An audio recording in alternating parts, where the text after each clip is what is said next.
সবাইকে ইংরেজি দ্বিতীয় পত্র অনলাইন ক্লাসে স্বাগতম। আমরা আমাদের পড়াশোনার ধারাবাহিকতায় পড়ছিলাম। আমরা গত লাস্ট অনলাইন ক্লাসে শিখেছি এক ভয়েস চেঞ্জ অ্যাক্টিভ থেকে কিভাবে প্যাসিভ ভয়েসে চেঞ্জ করতে হয় বা রূপান্তর করতে হয়, সেই নিয়মটার ধারাবাহিকতা আমরা শিখলাম। আর আমরা শিখেছি কিভাবে অ্যাক্টিভ থেকে প্যাসিভ ভয়েসে নিতে হয়। অ্যাক্টিভ সেন্টেন্সকে কোনো প্যাসিভ সেন্টেন্সে পরিণত করতে চাইলে প্রথমে আমাদের কিছু ধাপ অনুসরণ করতে হবে। প্রথমে আমাদের সেই অ্যাক্টিভ সেন্টেন্সের ভার্বকে খুঁজে বের করতে হবে। তারপর সেই ভার্বকে প্রশ্ন করতে হবে হোয়াট বা হুম দিয়ে, এবং হোয়াট বা হুম দিয়ে প্রশ্ন করার পর যে উত্তরটি পাওয়া যাবে সেটি দিয়ে শুরু হবে আমাদের প্যাসিভ সেন্টেন্স। আর ঠিক সাবজেক্টটা লেখার পরে, প্যাসিভ সেন্টেন্সের সাবজেক্টটা লেখার পরেই আমাদের কন্টিনিউয়াসের অক্সিলারি ভার্ব ব্যবহার করতে হবে। সেটা হলো প্রেজেন্টের জন্য, প্রেজেন্ট টেন্সের জন্য অ্যাম, ইজ, আর, অথবা পাস্ট কন্টিনিউয়াসের অক্সিলারি হলো ওয়াজ বা ওয়ের। ব্যবহারের পরে আমাদের মেইন ভার্বের পাস্ট পার্টিসিপল ফর্ম ব্যবহার করব। তারপর আমরা বাই এবং অ্যাক্টিভ সেন্টেন্সে যে সাবজেক্ট থাকবে তার অবজেক্টিভ ফর্ম লিখব। আর আমরা গত ক্লাসে এটাও জেনেছি, যদি আমাদের অ্যাক্টিভ সেন্টেন্সে, অ্যাক্টিভ ভয়েসে সেন্টেন্সে, অ্যাক্টিভ সেন্টেন্সের মেন ভার্বের সাথে যদি কখনো আইএনজি যোগ করা থাকে, তাহলে প্যাসিভ সেন্টেন্সে আমরা বিইআইএনজি, বিইং শব্দটি ব্যবহার করে থাকি। অথবা যদি অ্যাক্টিভ সেন্টেন্সে কোনো মডাল ব্যবহৃত হয়ে থাকে, আর মডালগুলো আমরা জানি can, could, may, might, shall, should, will, would, must. Active সেন্টেন্সে যদি কোনো এরকম একটি মডেল ব্যবহৃত হয়ে থাকে, সেই সেন্টেন্সকে আমরা প্যাসিভ সেন্টেন্সে নেওয়ার জন্য কী করব? প্রথমে ভার্ব খুঁজে বের করব, ভার্বকে প্রশ্ন করব, ভার্বকে প্রশ্ন করার পর যে উত্তর পাওয়া যাবে সেটাতে প্যাসিভ শুরু হবে। আর যদি মডেল ব্যবহৃত হয়ে থাকে তখন আমাদের কন্টিনিউয়াসের অক্সিলারিটি আর ব্যবহার করতে হবে না। তখন আমরা অ্যাক্টিভ সেন্টেন্সে যে মডেল ব্যবহৃত আছে সেই একই মডেল আমরা প্যাসিভ সেন্টেন্সে লিখব, ব্যবহার করব। এবং উপরন্তু সেই প্যাসিভ সেন্টেন্সে মডেলের সাথে একটা বি ভার্ব যোগ করব। তারপর মেন ভার্বের পাস্ট পার্টিসিপল, তারপর বাই, তারপর অ্যাক্টিভ সেন্টেন্সের সাবজেক্টের অবজেক্টিভ। আমরা একটা উদাহরণ দেখি এই নিয়মের। আমরা একটু যা পড়ছিলাম, শিখছিলাম, যেমন একটা active sentence, they are playing football now, এটি একটি অ্যাক্টিভ সেন্টেন্স। এই সেন্টেন্সে আমরা দেখতে পেয়েছি মেন ভার্ব হলো প্লে। এই অ্যাক্টিভ সেন্টেন্সে মেন ভার্বের সাথে আইএনজি যোগ করা হয়েছে। তাহলে আমরা ভার্ব খুঁজে বের করলাম প্লেয়িং, ভার্বকে প্রশ্ন করলাম দে আর প্লেয়িং হোয়াট, কী খেলছে? আনসার পেয়েছি ফুটবল, প্যাসিভ শুরু হয়েছে। যেহেতু এটা প্রেজেন্ট কন্টিনিউয়াস আছে, সেজন্য আমাদের প্রেজেন্ট কন্টিনিউয়াসের অক্সিলারি ব্যবহার করতে হবে সাবজেক্ট ওয়াইজ। যেহেতু সাবজেক্টটা থার্ড পারসন সিঙ্গুলার নাম্বার, তাই আমাদের ইজ অক্সিলারিটা ব্যবহার করতে হয়েছে। যেহেতু ভার্বের সাথে আইএনজি ব্যবহৃত হয়েছে, আমরা একটু আগে নিয়মে দেখতে পেয়েছি কি, যদি অ্যাক্টিভ সেন্টেন্সে মেন ভার্বের সাথে আইএনজি যোগ করা হয়ে থাকে, তাহলে প্যাসিভ সেন্টেন্সে আমরা বিইআইএনজি, বিইং, বি ভার্বের সাথে আইএনজি যোগ করে ব্যবহার করে থাকি। ফুটবল ইজ বিইং, তারপর ভার্বের পাস্ট পার্টিসিপল প্লেড, তারপরে হলো বাই, আমরা বাই ব্যবহার করেছি। তারপর অ্যাক্টিভ সেন্টেন্সের সাবজেক্টের অবজেক্টিভ ফর্ম যেহেতু দে ছিল, দেন। আর আরেকটা নিয়ম অনুসারে আমাদের কি করতে হবে, যদি মডাল থাকে,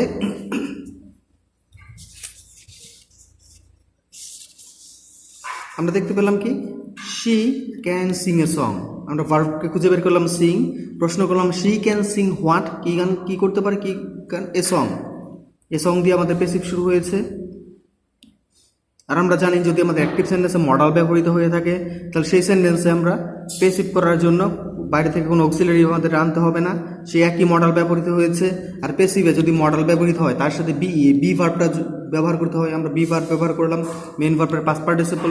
আর ভার্বের পরে আমাদের বাই ব্যবহার করতে হয়, বাই ব্যবহার করলাম। তারপর অ্যাক্টিভ সেন্টেন্সের সাবজেক্টের অবজেক্টিভ ফর্ম। স্টুডেন্টস, আজকে আমরা একটা ছোট্ট নতুন নিয়ম দেখব। যদি কখনো অ্যাক্টিভ সেন্টেন্সে বা অ্যাক্টিভ ভয়েসের মধ্যে পারফেক্ট টেন্সের অক্সিলারি বা অ্যাক্টিভ সেন্টেন্সটা যদি পারফেক্ট টেন্সে হয়ে থাকে, অর্থাৎ যদি অ্যাক্টিভ সেন্টেন্সের মধ্যে বা অ্যাক্টিভ ভয়েসের মধ্যে হ্যাভ অথবা হ্যাজ ব্যবহৃত হয়, তাহলে আমাদের প্যাসিভ, সেই সেন্টেন্সকে প্যাসিভ করার জন্য তখন আমাদের অ্যাম, ইজ, আর, ওয়াজ, ওয়ার এই কন্টিনিউয়াসের অক্সিলারিগুলো ব্যবহার করলে চলবে না। তখন আমরা যেহেতু সেন্টেন্সটা আছে পারফেক্ট টেন্সে, সেহেতু আমাদের প্যাসিভ ভয়েসে পারফেক্ট টেন্সের, পারফেক্ট কন্টিনিউয়াস টেন্সের অক্সিলারি ব্যবহার করতে হবে। হ্যাভ থাকলে হবে হ্যাভ বিন অথবা হ্যাজ বিন। যদি হ্যাড থাকে পাস্ট পারফেক্টে, তাহলে পাস্ট পারফেক্ট কন্টিনিউয়াসের অক্সিলারি ব্যবহার করতে হবে হ্যাড বিন।